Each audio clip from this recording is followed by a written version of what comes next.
Ako si Benedicto at mas kilala sa tawag na Tatay Ben, isang simpleng janitor na may malaking pangarap para sa aking pamilya. Gagawin ni tatay lahat para sa inyo mga anak. Hindi man tayo mayaman, basta't makapagtapos kayo. Gusto ko lang ng magandang kinabukasan para sa inyo.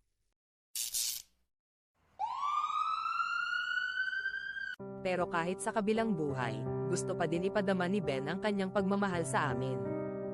Sid, Ali, mga anak, tignan ninyo itong love letter na iniwan ni Tatay Ben para sa atin. Isa itong insurance policy na pinaghirapan niyang ipunin para masiguradong makakapagtapos kayo at magkakaroon ng mas magandang buhay, kahit wala na siya sa tabi natin.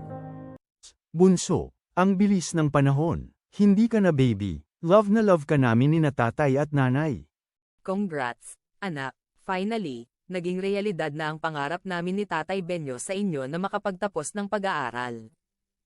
Dahil sa pagmamahal ni Tatay Ben, natupad at patuloy na matutupad ang mga pangarap natin. Maraming salamat, Tatay Ben, kung nasaan ka man.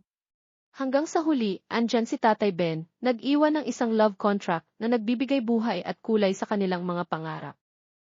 Kahit wala na, si Tatay Ben, lagi namin siya kasama sa bawat pangarap namin. Salamat, Tatay Ben, sa walang hanggang pagmamahal.